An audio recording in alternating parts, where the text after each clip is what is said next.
Hello everyone, and welcome to the channel. Today, we're journeying back to the Middle Ages, but not for tales of knights and castles. We're diving into one of the darkest chapters in human history, the Black Death. Imagine a world where a mysterious illness could wipe out entire villages in a matter of weeks. It sounds like something out of a horror movie, but for the people of the 14th century, it was a terrifying reality. This wasn't just any disease, it was a pandemic of epic proportions that reshaped continents. It arrived in Europe in 1347, most likely aboard merchant ships docking in Sicily. Unseen stowaways, rats carrying infected fleas, scurried ashore, and with them they brought a bacterium called Yersinia pestis. Within months, it began its relentless march across the continent. The speed at which it spread was staggering.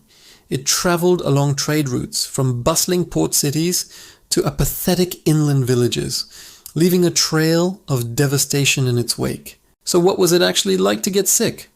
The most common form was the bubonic plague. It started with fever, chills, and weakness, followed by the terrifying appearance of buboes. These were large, painful swellings of the lymph nodes, typically in the groin, armpits, or neck. They could grow to the size of an apple and would often turn black, which is how the Black Death got its name. For most, death was swift and agonizing, often occurring within a week. There were also two other, even deadlier forms. The pneumonic plague attacked the lungs, causing coughing and spitting of blood. This was especially dangerous because it could spread directly from person to person through the air, without the need for fleas. Then there was the septicemic plague, where the bacteria entered the bloodstream directly. This form was almost always fatal, often killing its victims within a single day, sometimes before any major symptoms even had a chance to appear. People in the Middle Ages had no concept of germ theory. They were completely in the dark about what was causing this catastrophe. Theories ran wild. Some believed it was a punishment from God for humanity's sins.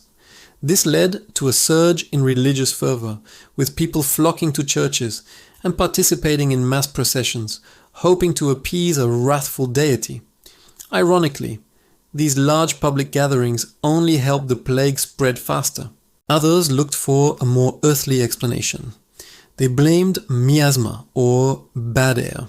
They believed that corrupt vapors rising from apathetic ground or swamps were poisoning people. To combat this, people would carry bouquets of flowers, called posies, or burn fragrant herbs like rosemary and juniper to purify the air around them. This is where the nursery rhyme "ring-a-ring-a roses" is thought to originate. A pocket full of posies, ashes, ashes, we all fall down. A rather grim origin for a children's song. In their desperation, people also looked for someone to blame. Tragically, Jewish communities were often targeted as scapegoats. Vicious rumors spread, accusing them of intentionally poisoning wells to kill Christians. This led to horrific persecutions and massacres across Europe, a dark stain on an already dark period. These accusations were, of course, completely baseless. The plague did not discriminate. It affected people of all faiths and social classes equally. Doctors of the time were powerless. Their medical knowledge was based on ancient Greek theories of the four humors: blood, phlegm, yellow bile, and black bile. They believed illness was caused by an imbalance of these fluids. Their treatments were, by modern standards, bizarre and often harmful. One common practice was bloodletting, where a doctor would cut open a vein to release excess blood. Another was lancing the buboes to drain them, which was not only excruciatingly painful, but also highly infectious for the doctor. Plague doctors became an iconic and rather terrifying image of the era. They wore a costume that was essentially an early form of a hazmat suit. It consisted of a long, waxed overcoat, gloves, boots, and most famously a bird-like mask with a long beak. This beak wasn't just for show, it was stuffed with aromatic herbs and spices like mint, cloves, and camphor. The idea was that these strong smells would filter out the bad air or miasma and protect the doctor from infection. While the theory was wrong, the full body covering might have offered some limited protection from flea bites. The sheer scale of the death toll is hard to comprehend. It's estimated that the Black Death killed between 30 to 60% of Europe's population. In some cities, the death rate was as high as 75 or even 80%. Imagine walking through a town where more than half the houses are empty, where the streets are silent except for the rumble of death carts collecting bodies. There weren't enough living people to bury the dead.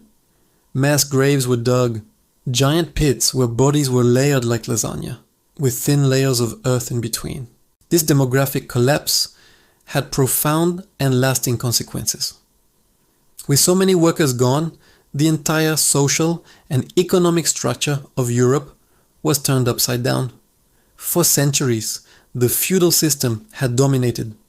Serfs were tied to the land, working for a lord in exchange for protection. But suddenly there was a massive labor shortage. For the first time, peasants and laborers had bargaining power. They could demand higher wages and better working conditions. If a lord refused, they could simply leave and find work elsewhere. This newfound mobility and economic freedom was a major blow to the old feudal order. It planted the seeds for the decline of serfdom and the rise of a new middle class. The world after the plague was fundamentally different from the world before. The psychological impact on the survivors was also immense. Many adopted a life for the day mentality, indulging in earthly pleasures because they believed life was short and unpredictable. Others were racked with guilt and post-traumatic stress. The art and literature of the period became obsessed with death. The Danse Macabre, or Dance of Death, became a common artistic theme, depicting skeletons leading people from all walks of life, popes, emperors, peasants, and children, to their graves. The message was clear. Death is the great equalizer. Could the Black Death happen again? Well, Yersinia pestis, the bacterium, still exists today. However, we have two massive advantages our medieval ancestors lacked: sanitation and antibiotics. Modern hygiene standards prevent the kind of widespread rat infestations that allowed the plague to thrive. And more importantly, if someone does get the plague today, it can be effectively treated with antibiotics like streptomycin and tetracycline. Cases are rare and usually confined to rural areas where people might come into contact with infected rodents. So while we don't need to fear a global pandemic on the scale of the Black Death, its story serves as a powerful reminder. It shows us the fragility of civilization, the terror of the unknown, and the incredible resilience of the human spirit. It's a story of tragedy, but also one of profound transformation, a crucible that forged the modern world from the ashes of the old.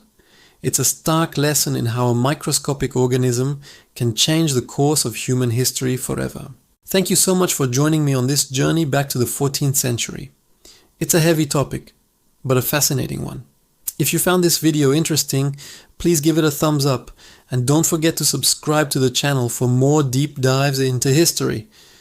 Let me know in the comments what historical event you'd like to see covered next. Thanks for watching, and I'll see you in the next video.